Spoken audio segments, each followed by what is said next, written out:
Hi everyone, welcome back with this video. So in this video, we'll be doing one practical of the text classification. So as of now, we have learned about text preprocessing and text representation technique, like how we can convert our textual data to numerical representation. That means the vectorization, right?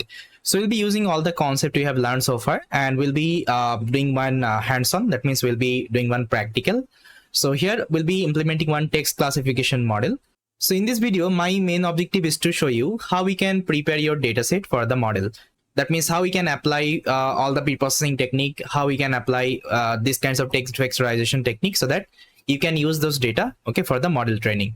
But model wise, actually, I'm not going to use a large language model as of now. I'm going to use simple machine learning model. Later on, I will also show you how you can use large language model. Okay, because it's the like very initial phase we are doing. As of now, we haven't learned about the LLM. That's why I'll be using simple machine learning model. So let's open up our Google Colab and let me show you the text classification practical there. So guys, as you can see here, I already prepared one notebook for you. And the dataset actually I'm going to use. So this is the link of the data. So the dataset name is IMDb movie review dataset. So this dataset is having 50k movie reviews. So you can download this data from the Kaggle. So Kaggle website, it is available. So it is having reviews based on the sentiment, whether this reviews is a positive or negative. Okay, so it's a classification problem statement. So I already downloaded the data. I have already given the link. You can download the data. So let me upload the data here. So I'll just try to upload. So this is my data. So here, let me upload it.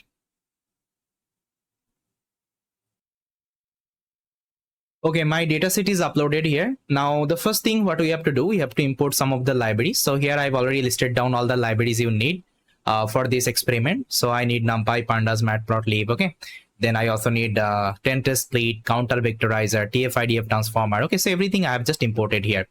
And as of now, I'm not going to use this Keras. So let me just remove it. It's not required. So here I already told you I'll be using simple machine learning approach. So I don't need to use any kinds of deep learning library as of now. So fine, you can see guys, I have imported all the required library I need, and definitely I will explain whenever I will use it. I'll tell you, okay, why we're using this particular library. Now let me import all of them. I think NumPy and Pandas we already imported here, so I don't need it. I can delete it. Now you don't need to execute this line because here I have my data in my Google Colab. You can see Google Colab space. But if you have your data in your Google Drive, that case, what you can do, you can mount your Google Drive. So I'm not going to execute this line. So directly I'm going to assign my data path. So I'll copy, and here I'm going to mention the path of my data. Okay, so let's say this is my data path. Now I'll execute. Now I will load the data with the help of Pandas library. Now see guys, this is the entire data you are having, and here you are having the this one, your reviews as well as the sentiment of that reviews.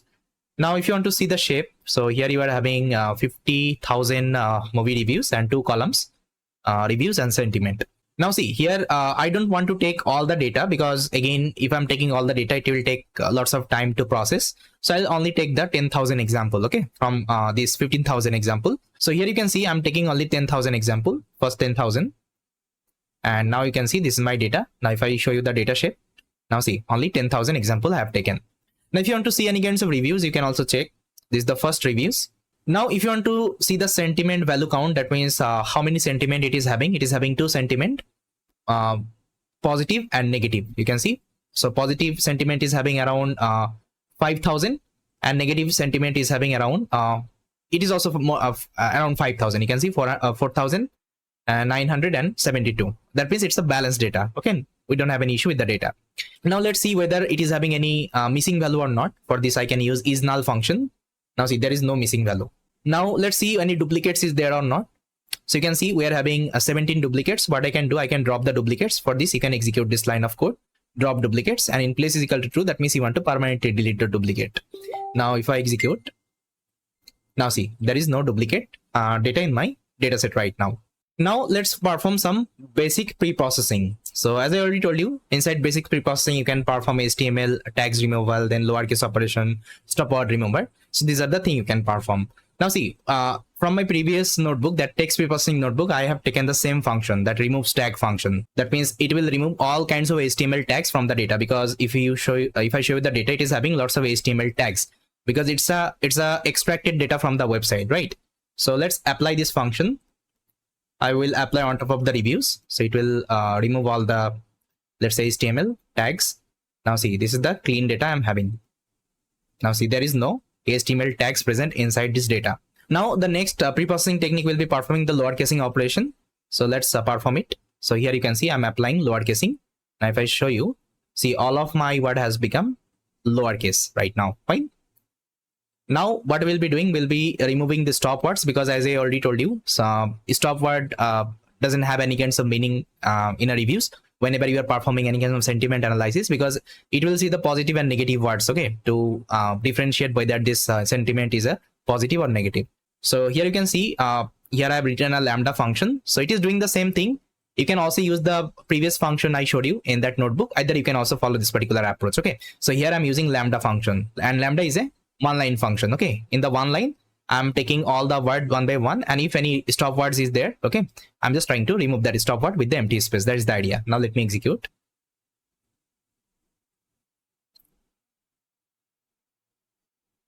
Now see, there is no stop word present in this data right now. Fine. Now let me show you my head of the data. Now what I have to do, I have to just separate out my x data and y data. That means my independent variable and dependent variable. So independent variable means this is the review one, and dependent variable means this is the sentiment. That means this sentiment is my label right now. So I'll store inside x, and label I will store inside y. Now this is my x. That means the entire review, and this is my y. That means my sentiment.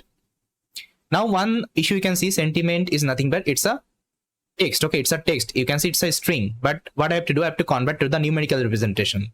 So here I can simply apply label encoder. So it will assign positive with 1 and negative with 0. So let me apply. So for this I'm using label encoder from sklearn, initializing the object, and I'm feeding my y data. Now see, your data will become 0 and 1. Okay, that means it has converted to the numerical representation.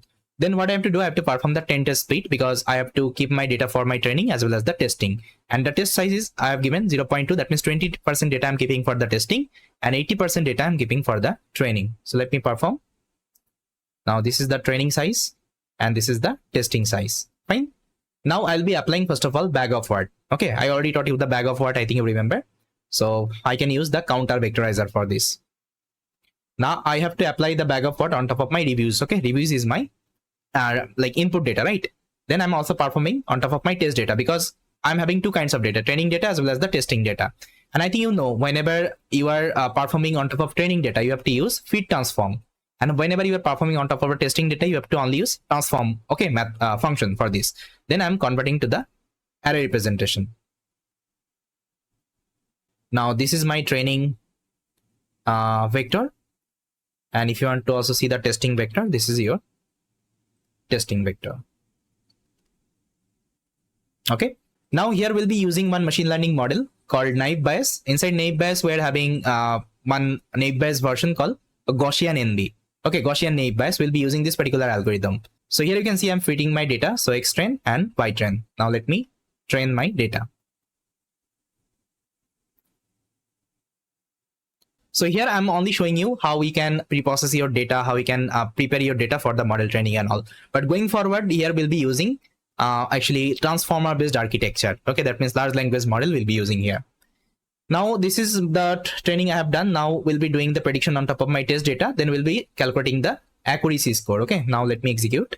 See, this is the accuracy score I'm getting if I'm using Gaussian NB, and if I'm using bag of word, okay, bag of word technique. So I'm getting 63% accuracy. Now you can see this is the confusion matrix. Now if I'm applying random forest classifier on top of it, so now let's see the accuracy I got. So guys, you can see after applying random forest classifier and I was using bag of word, I'm getting this accuracy, 84% accuracy. Now see, we'll be using bag of word only. Now instead of taking all the features, what I will do, I'll take maximum features 3000. Okay, now you can ask me what is maximum feature 3000. I think you saw the entire corpus, right? I already told you the corpus. Okay, about the corpus. Corpus means the entire data. And from the entire data, I'm only considering 3000 unique word. Okay, 3000 unique word, 3000 frequent unique word. Okay, this is called maximum features. because see, I don't need all the features, because if I'm using all the features, my dimension will increase, right? And I don't need to increase my dimension. Okay, if my dimension is increasing, that means my model will get more complexity, right, to perform the prediction on top of it. And here I'm using a machine learning model. Okay, I think you can see. So that's why I'm taking most frequent 3000 maximum features instead of taking all the features, right? Now it will create 3000 dimensional space. Okay, 3000 dimensional space instead of taking all the unique word, right? Now see, again I'm performing the bag of word operation. Now again I'm taking random forest classifier and I'm training and checking the accuracy. Now if I execute, so you can see this is the result, but this result is not good enough. So we are getting closely related accuracy only if I'm using all the, let's say, features, and if I'm taking 3000 features, the accuracy I'm getting, it is almost same.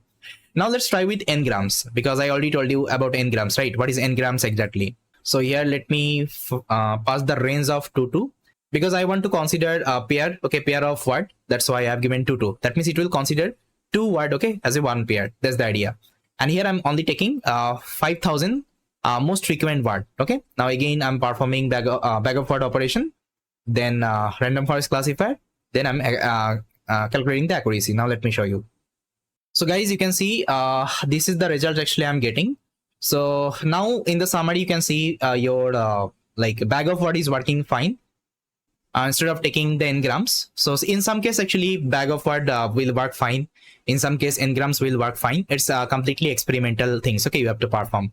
Now let's try with TF-IDF, okay, TF-IDF technique. So here is the TF-IDF code, I think you remember. So first of all we have to initialize the TF-IDF, then I will apply on top of my data, okay, training data as well as the testing data. So it will give me the vector, and again I'll be using random forest classifier to train the model, and I will show you the accuracy score. Now see if I show you the accuracy. So here we are using machine learning model, that's why performance is not good. But if you're using any kinds of deep learning model, you will see that your model will perform good. Now here you can see this is the performance of the, now you can see this is the accuracy I got. So here I showed you almost all the vectorization technique we have learned. But one thing I want you to explore, this what to wake one. So I already shared you the code of the what to wake. So what you have to do, just try to apply what to wake, get the vector and try to train with random forest model and just observe the accuracy. Okay, so this should be your task guys from my side, because unless and until you are not doing anything, things would be much difficult for you to learn, right? But if you're practicing by yourself, I think this will help you a lot to learn any kinds of topic. So yes, this is how actually we can perform the text classification with the help of machine learning. And that's how actually we can perform the data cleaning task like data preprocessing and text representation. Okay, everything we can perform like that. But again, I'm telling you guys, this is not an actual way we create our application. This is just a basic introduction I have given, like how we can like do the data preparation. Okay, this is my main objective. Now in the next video, we'll be learning about large language model, like what exactly this large language model and how this large language model got trained. Okay, everything we'll be trying to discuss. So with that guys, thank you so much for watching this video, and I will see you next time.